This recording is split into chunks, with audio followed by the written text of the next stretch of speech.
ഈശോ മിശിഹായ്ക്കും സ്തുതിയായിരിക്കട്ടെ. ഈ പുണ്യഭൂമിയിൽ വന്ന് ഒരു സാക്ഷ്യം പറയാൻ എന്നെയും എൻ്റെ മകളെ അനുവദിച്ചതിന് പരിശുദ്ധ അമ്മ മാതാവിനും തിരുക്കുമാരനും ആയിരം നന്ദി പറയുന്നു. എൻ്റെ പേര് വിൻസി ഫ്രാൻസിസ്.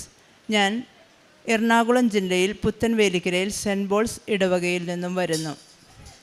ഞാൻ 2018 സെപ്റ്റംബർ 28 കൃപാസനത്തിൽ വന്ന് ഉടമ്പടി എടുക്കുന്നത്.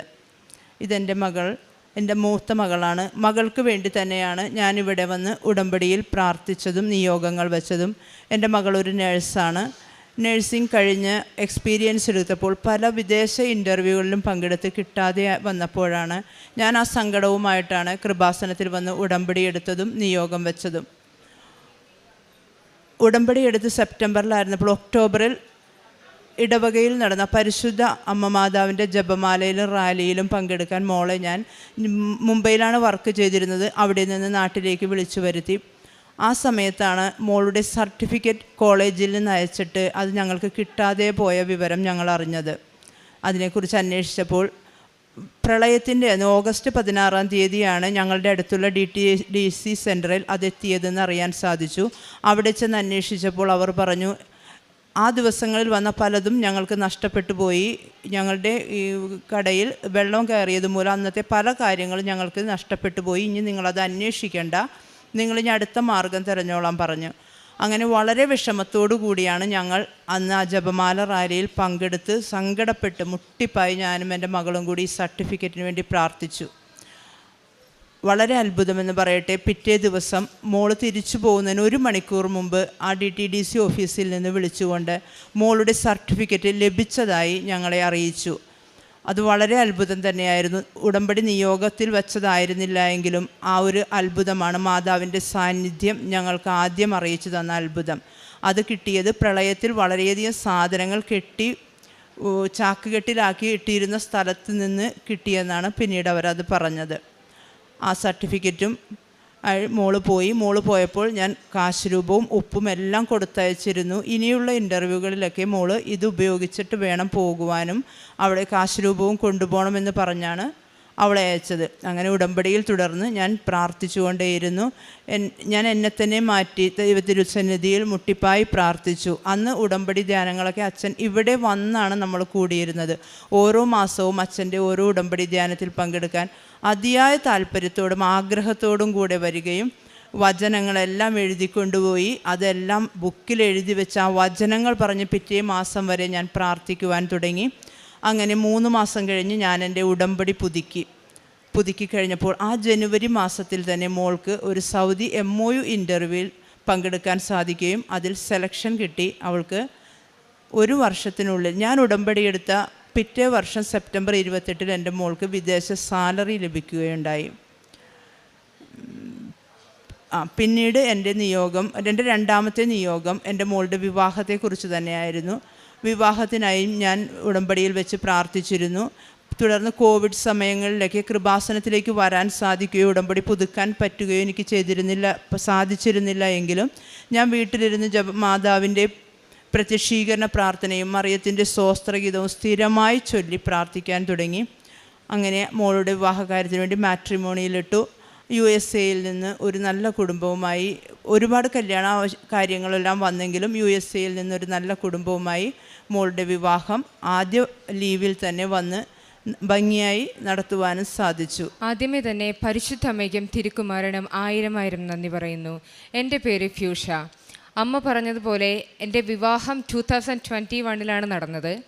വിവാഹശേഷം ഞാൻ സൗദിയിൽ തന്നെ 1 വർഷത്തോളം ഞാൻ കണ്ടിന്യൂ ചെയ്തു. അപ്പോൾ ഞാൻ സൗദിയിലേക്ക് തിരിച്ചുപോയി, എൻ്റെ ഹസ്ബൻഡ് US-ലേക്കും തിരിച്ചുപോയി. കല്യാണം കഴിഞ്ഞ സമയത്ത് ഒരു 8-9 മാസത്തോളമാണ് US പ്രോസസ്സ് ഉണ്ടാവുകയുള്ളൂ. അത് കഴിഞ്ഞ് US-ലേക്ക് പോകാൻ പറ്റും, വിസയുടെ കാര്യങ്ങളെല്ലാം നടക്കുമെന്നായിരുന്നു ഉറപ്പ് പറഞ്ഞിരുന്നത്. ഞാൻ സൗദിയിലാണ് പിന്നെ 1 വർഷത്തോളം വർക്ക് ചെയ്തത്. ഇത്രയും ഗ്യാപ്പ് ഉള്ളതിനാൽ ഞങ്ങൾ US-ൻ്റെ എല്ലാ പേപ്പർ പ്രോസസ്സുകളും ഞങ്ങൾ സൗദി US കൗൺസിലേറ്റിലാണ് ആരംഭിച്ചത്. ഇന്ത്യയിൽ ഇനി സ്റ്റാർട്ട് ചെയ്തിട്ട് ഡിലേ വരണ്ടല്ലോ എന്നോർത്താണ് ഞങ്ങൾ സൗദിയിൽ ആരംഭിച്ചത്.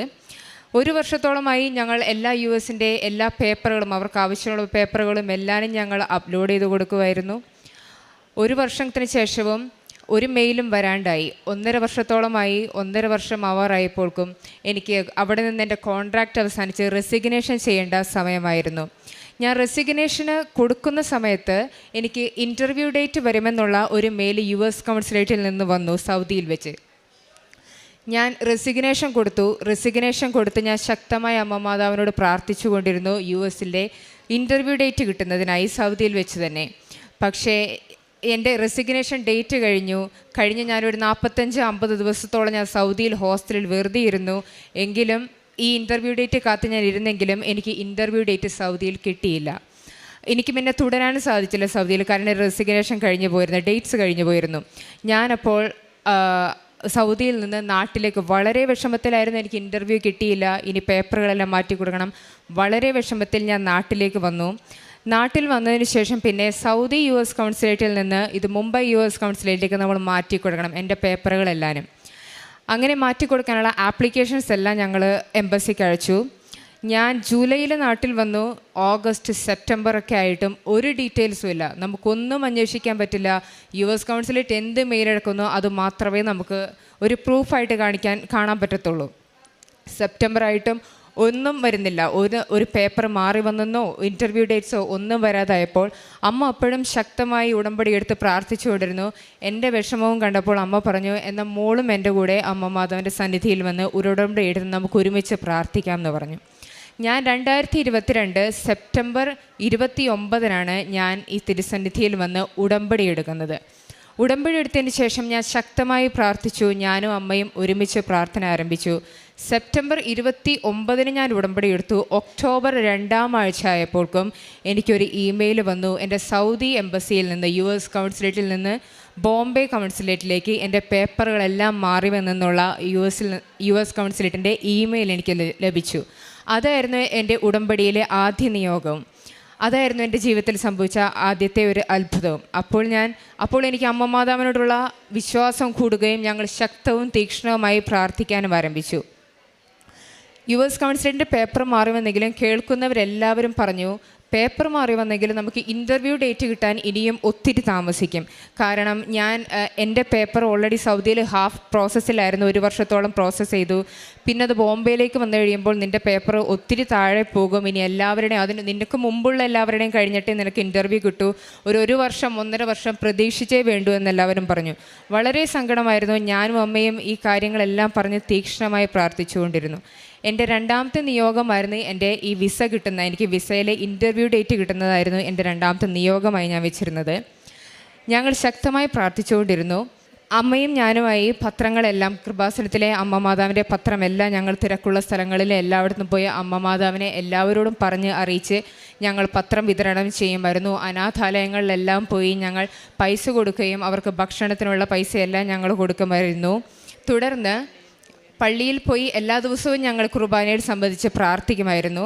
തുടർന്ന് ഞങ്ങൾ എല്ലാവരും പറഞ്ഞു ഇൻ്റർവ്യൂ ഡേറ്റ് വരാൻ ഒത്തിരി ഡിലേ ആവുമെന്ന് പറഞ്ഞപ്പോൾ ഞാൻ വീണ്ടും ഉടമ്പയിൽ വെച്ച എൻ്റെ അടുത്ത കാര്യം എൻ്റെ നേഴ്സിങ്ങിൻ്റെ US വർക്ക് ചെയ്യാനുള്ള എനിക്ക് ലൈസൻസ് കിട്ടുന്നതിനാണ്. NCLEX പാസ്സാവുന്നതിനായിരുന്നു. എല്ലാവർക്കും അറിയാം NCLEX വളരെ ബുദ്ധിമുട്ടുള്ള എക്സാമാണ്. ഞാനപ്പോൾ കഴിഞ്ഞുണ്ടായിരുന്ന എൻ്റെ US കൗൺസിലേറ്റ് ഇങ്ങനെ പേപ്പർ മാറി വന്നതിന് ശേഷം ഞാൻ എൻ്റെ എക്സാമിന് വേണ്ടി NCLEX എക്സാമിന് വേണ്ടി പ്രിപ്പയർ ചെയ്തു. ഒത്തിരി പഠിച്ചു, തീക്ഷ്ണമായി പ്രാർത്ഥിച്ചു. ഞാൻ ജനുവരി 4 പൂനെയിൽ ഒരു എക്സാമിന് വേണ്ടി ഒരു ഡേറ്റ് എടുക്കുകയും സെൻറ്റർ സെലക്ട് ചെയ്യുകയും ചെയ്തു. അപ്പോൾ ഞാൻ 2022 ഡിസംബർ 30 ഞാൻ വന്ന് ഉടമ്പടി പുതുക്കുകയും പരീക്ഷയ്ക്ക് പോകുന്നതിന് മുന്നേ ഞാൻ കൃപാസനം ജോസഫ് അച്ഛനെ കാണാൻ വേണ്ടിയിട്ട് ഞാൻ ഇവിടെ വരികയും ചെയ്തു. പക്ഷേ അന്ന് അച്ഛന് സുഖമില്ലായിരുന്നതിനാൽ എനിക്ക് അച്ഛനെ കാണാൻ സാധിച്ചില്ല. എന്നാലും ഞാൻ അമ്മ മാതാവിൻ്റെ വന്ന് ശക്തമായി ഞാൻ തീക്ഷ്ണമായി പ്രാർത്ഥിച്ച് എക്സാമിന് പോയി. ഞാനും അമ്മയും എക്സാമിന് പോയപ്പോൾ അമ്മ മാതാവിൻ്റെ കാശ് രൂപവും എക്സാം സെൻറ്ററിന് പുറത്ത് ഞങ്ങൾ ഒപ്പിട്ട് ഞങ്ങൾ പ്രാർത്ഥിക്കുകയും ഞങ്ങളെല്ലാം ചെയ്ത് എക്സാം ഞാൻ എഴുതി. എക്സാം വളരെ ബുദ്ധിമുട്ടുള്ള എക്സാം ആയിരുന്നു. എന്നാലും ഞാൻ അമ്മ മാതാവിൻ്റെ കരുണയിൽ കുഴപ്പമില്ലാതെയാണ് ഞാൻ എക്സാം എഴുതുന്നത്. പാസ്സാകുമെന്നായിരുന്നു എനിക്ക്, തീർച്ചയായും എനിക്ക് പാസ്സാകുമെന്നുള്ള ഉറപ്പായിരുന്നു. പക്ഷേ ഞാൻ പാസ്സായില്ല. എക്സാം ഞാൻ ഫെയിലായി. അങ്ങനെയുള്ളൊരവസരത്തിൽ ഞാൻ ഒത്തിരി തകർന്നു പോയി. ഒരു ഡിപ്രഷൻ അവസ്ഥയിലായി. എൻ്റെ മെറിറ്റ് എല്ലാം പോയി. ഇനി ആകെ ദൈവത്തിലും അമ്മ മാതാവിലും മാത്രമേ എനിക്ക് ആശ്രയമുള്ളൂ. വളരെ വിഷമമായിരുന്നു. തിരിച്ച് നാട്ടിൽ വന്നപ്പോൾ എനിക്ക് വിസക്കൊരു ഡേറ്റ് കിട്ടുന്നില്ല, വിസ ഇൻ്റർവ്യൂവിന് ഡേറ്റ് കിട്ടുന്നില്ല. ഞാൻ എക്സാം എഴുതിയത് ഞാൻ ഫെയിലായി. ഇനി എക്സാം എഴുതണോ വേണ്ടായോ ഒരു തീരുമാനം എടുക്കാൻ പറ്റാത്തൊരവസ്ഥ. എനിക്കുണ്ടായിരുന്ന നല്ലൊരു ജോലി ഞാൻ സൗദിയിൽ നിന്ന് കളഞ്ഞ് നാട്ടിൽ വന്ന് വട്ടപൂജ്യമായി ഞാൻ നിൽക്കുമായിരുന്നു വീട്ടിൽ. തീക്ഷ്ണമായി പ്രാർത്ഥിച്ചു. ഉടമ്പടി പുതുക്കിയതിനെ പ്രമാണിച്ച് ഞാനും അമ്മയും വീണ്ടും ഞാൻ അമ്മ മാതാവിനോട് പ്രാർത്ഥിച്ചുകൊണ്ടേയിരുന്നു. ഞങ്ങൾ പത്രം വിതരണം ചെയ്യുകയും അമ്മ മാതാവിൻ്റെ കാശ്രൂപം വെച്ച് പ്രാർത്ഥിക്കുകയും അനാഥാലയങ്ങളിലെല്ലാം ഫുഡ് കൊടുക്കുകയും ചെയ്തു. ഉടമ്പടി സാക്ഷ്യങ്ങൾ കാണുകയും അച്ഛൻ്റെ ചൊവ്വാഴ്ചയിലുള്ള ധ്യാനത്തിലെല്ലാം ഞങ്ങൾ തീക്ഷ്ണമായി വീട്ടിലിരുന്ന് പങ്കുചേരുകയും ചെയ്തു. ഒരു ദിവസം അമ്മയുടെ ചേച്ചിയോട് സംസാരിച്ചുകൊണ്ടിരിക്കുകയായിരുന്നു ഫോണിലൂടെ. അപ്പോൾ ആൻറ്റി ആണെങ്കിൽ എൻ്റെ കാര്യങ്ങളും വിസയുടെ കാര്യങ്ങളെല്ലാം അമ്മയോട് ചോദിച്ചു എന്തായി എന്നുള്ളതെല്ലാം. അമ്മ പറഞ്ഞു അവളോട് തന്നെ ചോദിക്കുക, എന്നോട് സംസാരിക്കാൻ പറഞ്ഞു. ആൻറ്റിയും ഇങ്ങനെ കൃപാസനത്തിൽ വന്ന് ഒത്തിരി പ്രാർത്ഥിക്കുന്നൊരു വ്യക്തിയാണ്. ഞാനപ്പോൾ ആൻറ്റിയോട് സംസാരിച്ചുകൊണ്ടിരുന്നപ്പോൾ എൻ്റെ ഒരു കയ്യിൽ അമ്മയുടെ ഫോണും ഒരു കയ്യിൽ എൻ്റെ സ്വന്തം ഫോണുമായിരുന്നു.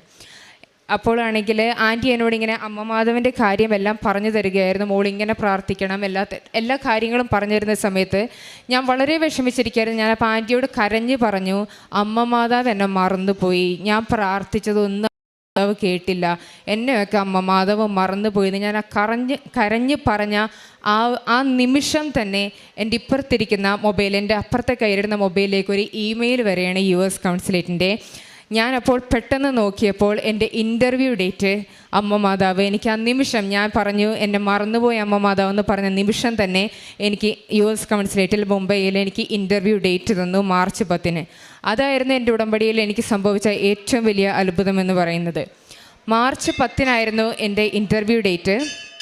ഇൻ്റർവ്യൂ ഡേറ്റിനിടയിൽ പല തടസ്സങ്ങളും പല പ്രശ്നങ്ങളും പല കാര്യങ്ങളെല്ലാം സംഭവിച്ചെങ്കിലും ഇൻ്റർവ്യൂ ഡേറ്റിന് പോയപ്പോഴെല്ലാം ഞങ്ങൾ അമ്മ മാതാവിനോട് പ്രാർത്ഥിച്ചും ഞങ്ങൾ ഇൻ്റർവ്യൂവിന് പോയപ്പോഴെല്ലാം ഞങ്ങൾ പത്രം കൊണ്ടുപോയി മുംബൈയിലെല്ലാം വിതരണം ചെയ്യുകയും അമ്മ മാതാവിൻ്റെ കാശുരൂപം പിടിച്ചാണ് ഞാൻ ഇൻ്റർവ്യൂവിന് പോയതെല്ലാം. ഇൻ്റർവ്യൂവിൽ ഒരു തടസ്സമില്ലാതെ ഇൻ്റർവ്യൂ നടക്കുകയും എനിക്ക് US വിസ കിട്ടുകയും ചെയ്തു. ഏപ്രിലാണ് ഞാൻ US പോയത്. ഏപ്രിൽ ഞാൻ US പോയതിന് ശേഷം ഞാൻ അവിടെ പോയി എൻക്ലക്സിൻ്റെ കോച്ചിങ്ങിന് ചേർന്നു. എൻക്ലക്സ് കോച്ചിങ് നടത്തിയതിന് ശേഷം ഞാൻ എൻക്ലക്സ് കോച്ചിങ്ങിന് പോയപ്പോൾ കോച്ചിങ് സെൻറ്ററിൽ എൻക്ലക്സ് എക്സാം 2-3 തവണ എഴുതിയിട്ട് കിട്ടാതെ ഫെയിലായിട്ടുള്ള കുട്ടികളെ കണ്ടു. അവർക്കെല്ലാവർക്കും അമ്മ മാതാവിനെ പറ്റി അറിയാമെങ്കിലും കാര്യമായിട്ടൊന്നും അറിയില്ല. അപ്പം ഞാനപ്പോൾ അവരോട് കാര്യങ്ങളെല്ലാം പറഞ്ഞു കൊടുക്കുകയും ഇനിയുള്ള എക്സാമിന് പോകുമ്പോൾ നിങ്ങൾ അമ്മ മാതാവിൻ്റെ ചെറിയൊരു കാശുരൂപം കൊണ്ടുപോകണം, നിങ്ങൾ തീക്ഷ്ണമായ അമ്മ മാതാവിനോട് പ്രാർത്ഥിക്കണം എന്ന് പറഞ്ഞ് 2 പേർക്ക് ഞാൻ വീണ്ടും അവർ എക്സാം എഴുതാൻ പോയപ്പോൾ അമ്മ മാതാവിൻ്റെ ചെറിയൊരു കാശുരൂപം കൊടുത്തു വിട്ടു. അത്ഭുതമെന്ന് പറയട്ടെ, അമ്മ മാതാവിൻ്റെ കാശുരൂപം കൊണ്ടുപോയിട്ടുള്ള എക്സാമിന് അവർ 2 പേരും ആ തവണ അവർ എക്സാം എഴുതിയപ്പോൾ 2 പേരും എൻക്ലക്സ് ആരാണ് എക്സാം പാസ്സായി. ഞാൻ അതിനുശേഷം തുടർന്ന് പ്രാർത്ഥിക്കുകയും ഒക്ടോബറിൽ ഞാനൊരു എക്സാമിന് ഡേറ്റ് എടുക്കുകയും ചെയ്തു. എക്സാമിന് പോയപ്പോൾ ടെൻഷനൊന്നും അധികം, പ്രാർത്ഥനയിലായതിനാൽ ടെൻഷനൊന്നും അധികം ഇല്ലായിരുന്നു. അമ്മ മാതാവ് എന്നെ സംരക്ഷിക്കുമെന്നുള്ള വിശ്വാസത്തിൽ ഞാൻ എക്സാമിന് പോയി. ഒക്ടോബറിൽ ഞാൻ പരീക്ഷ എഴുതി. അത്ഭുതമെന്ന് പറയട്ടെ, US വെച്ചെഴുതിയ എൻക്ലക്സ് എക്സാമിൽ ആദ്യത്തെ അറ്റംപ്റ്റിൽ തന്നെ ഞാൻ എക്സാം പാസ്സായി. US വെച്ച് നടന്ന ഹൂസ്റ്റണിൽ വെച്ച് നടന്ന ജോസഫ് അച്ഛൻ്റെ ധ്യാനത്തിൽ ജോലിപരമായ കാര്യങ്ങൾ എനിക്ക് സംബന്ധിക്കാൻ കഴിഞ്ഞില്ലെങ്കിലും US വെച്ചുണ്ടായിരുന്ന അഖണ്ഡ ജപമാല റാലിയിലെല്ലാം ഞാൻ അവിടെ സംബന്ധിച്ചിരുന്നു.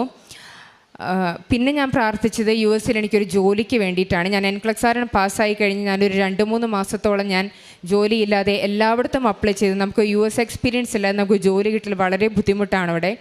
ഞാൻ 2-3 മാസത്തോളം വീട്ടിലിരുന്നു, പ്രാർത്ഥിച്ചു. അമ്മ മാതാവ് എനിക്ക് നല്ലൊരു ജോലിയും US തന്ന് എന്നെ അനുഗ്രഹിച്ചു. ഇത്രയും അനുഗ്രഹം ചെയ്തെന്ന അമ്മ മാതാവിനും തിരുക്കുമാരനും 1000 നന്ദി. ഈ ഒരു വർഷം ഞാൻ ജോലി ചെയ്തതിൻ്റെ ജോലിയിലുള്ള വിഹിതമെല്ലാം ഞാൻ മാറ്റിവെച്ച് ഞാനിപ്പോൾ നാട്ടിൽ സാക്ഷ്യം പറയാൻ വേണ്ടി വന്നതാണ്. സാക്ഷ്യത്തിന് വന്നപ്പോൾ ഞാൻ വിഹിതമെല്ലാം കൊണ്ടുവന്ന് നാട്ടിലുള്ള അർഹതയുള്ള എല്ലാ രോഗികൾക്കും എല്ലാവർക്കും വിദ്യാർത്ഥികൾക്കും രോഗത്താൽ ബാധിതരായിട്ടുള്ളവർക്ക് എല്ലാവർക്കും ഞാൻ ധനസഹായം ചെയ്തു. പിന്നെ ഞങ്ങൾ അനാഥാലയങ്ങളിൽ പോയി ഭക്ഷണം കൊടുക്കുകയും പത്രപ്രവർത്തനങ്ങളും പത്രവിതരണവും എല്ലാം ചെയ്തു. പുസ്തകം 1-ാം അധ്യായം 9-ാം തിരുവചനം അരുളി ചെയ്യുന്നു, ശക്തനും ധീരനുമായിരിക്കണമെന്നും ഭയപ്പെടുകയോ പരിഭ്രമിക്കുകയോ ചെയ്യരുതെന്നും നിന്നോട് ഞാൻ കൽപ്പിച്ചിട്ടില്ലയോ? ഇത് ജോഷുവയുടെ പുസ്തകത്തിൽ ദൈവം അരുളി ചെയ്യുന്ന ഈ വചനങ്ങൾ നമുക്ക് വേണ്ടിയിട്ടാണ് എന്നുള്ളതാണ് ഇന്ന് ഉടമ്പടി അനുഭവ സാക്ഷ്യങ്ങൾ പങ്കുവയ്ക്കുമ്പോൾ ആ ഓരോ അനുഭവ സാക്ഷ്യങ്ങളിലൂടെയും കടന്നു പോകുന്ന മക്കളുടെ ജീവിത അനുഭവങ്ങളിൽ നിന്ന് നാം മനസ്സിലാക്കിയെടുക്കുക. അങ്ങനെ പരിഭ്രമിക്കുകയോ ഭയപ്പെടുകയോ പരിഭ്രമിക്കുകയോ ചെയ്യേണ്ട, ശക്തനും ധീരനുമായിരിക്കുവാനായിട്ട് ഓരോ മക്കളെയും ദൈവം ക്ഷണിക്കുന്ന ഉടമ്പടി അനുഭവങ്ങൾ ഉടമ്പടി പ്രാർത്ഥനയിൽ മാത്രമല്ല, അത് കാരുണ്യ പ്രവർത്തനങ്ങൾ, പ്രേക്ഷിത പ്രവർത്തനമൊക്കെ ആയിട്ട് ജീവിതത്തിലേക്ക് മാറുമ്പോഴാണ്, ജീവിത ശൈലി മാറുമ്പോഴാണ് ഇവിടെ കൃപകൾ വർഷിക്കപ്പെടുന്നത്. അങ്ങനെ തൻ്റെ പ്രളയത്തിൽ നഷ്ടപ്പെട്ട ഡിഗ്രി സർട്ടിഫിക്കറ്റ് തിരിച്ചു കിട്ടുന്നത് തുടങ്ങി NCLEX-RN എക്സാം US-ൽ അത് പാസ്സായി തൻ്റെ ജോലിയും, ഒരു നല്ല ജോലി ഉണ്ടായിരുന്ന മകള് സൗദിയിൽ നിന്ന് അത് റെസിഗ്നേഷൻ കൊടുത്ത് പിന്നീട് തനിക്ക് 1 വർഷത്തോളമായിട്ട് ജോലിയില്ല, തനിക്ക് ഉണ്ടായിരുന്നത് നഷ്ടപ്പെട്ടു, -0 എന്ന് തന്നെ പറയാം. ഈ ഒരു അവസ്ഥയിലേക്ക് വരുന്നതും അവിടെ നിന്ന് എങ്ങനെയാണ് ഉടമ്പടി ഒരു ഫിനിക്സ് പക്ഷിയെപ്പോലെ ഓരോ മക്കളെയും, അതായത് ജീവിതത്തിൽ തകർന്നു നിൽക്കുന്ന നമ്മെ ഓരോരുത്തരെയും എങ്ങനെയാണ് ഉടമ്പടി ഉയിർപ്പിക്കുന്നത് എന്നുള്ളതാണ്. അതിന് ക്രിസ്തുവാകുന്ന ഉയിർത്തെഴുന്നേറ്റ കർത്താവിനെ ഹൃദയത്തിൽ സ്വീകരിച്ചുകൊണ്ട് കർത്താവിന് വേണ്ടിയിട്ട് നാം ജീവിക്കുന്നവരാകുമ്പോഴാണ് അവൻ പറയുന്നത് പോലെ ചെയ്യുക. ഈ ഒരു കാര്യമുണ്ടെങ്കിൽ മാത്രമേ നമ്മുടെ ജീവിതത്തിൽ നമുക്ക് വ്യത്യാസം വരുത്തി നമ്മുടെ ജീവിത രീതിയിൽ മാറ്റം വരുത്തുമ്പോഴാണ് ഇവിടെ കൃപകൾ വർഷിക്കപ്പെടുക. ഇവിടെ അത്ഭുതങ്ങളൊന്നും നടക്കുന്നില്ല. അത്ഭുതങ്ങളെന്ന് നാം പറയുമ്പോഴും അത് നമ്മുടെ ജീവിതത്തിൽ വരുന്ന മാറ്റങ്ങളാണ്. അമ്മ ഉടമ്പടി എടുത്തു, അമ്മ മകളെയും കൂട്ടി പ്രാർത്ഥിക്കുന്നു, പിന്നീട് ആ മകൾ തന്നെ വന്ന് ഉടമ്പടി എടുത്ത് ഉടമ്പടി ജീവിതത്തിലെ പ്രേക്ഷിത പ്രവർത്തനത്തിന് 75% വാല്യൂ ബഹുമാനപ്പെട്ട VP ജോസഫ് അച്ഛൻ നൽകിയിരിക്കുക. അതായത് അത് അത്രയേറെ വിഷമം പിടിച്ച കാര്യം തന്നെയാണ് കൃപാസന പത്രം എല്ലാവർക്കും കൊടുക്കുക. അത് ഈസി അല്ല, നമുക്കറിയാം, അത് നാം ചെയ്തുകൊണ്ടിരിക്കുന്ന കാര്യമാണ്.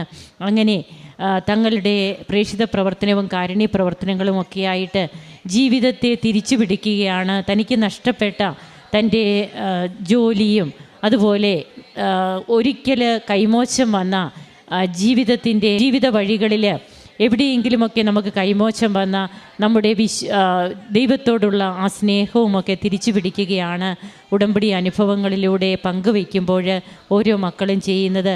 നമുക്ക് കരങ്ങളടിച്ച് ഈ കുടുംബത്തെ സമർപ്പിച്ച് ദൈവം ഇവർക്ക് നൽകിയ എല്ലാ കൃപകൾക്കും ഈശോയ്ക്കും അമ്മയ്ക്കും നന്ദി പറയാം. ദൈവത്തെ ആരാധിക്കാം. അത്യപൂർവ ദൈവാനുഭവങ്ങൾ ഇനി നിങ്ങൾക്കും സ്വന്തം.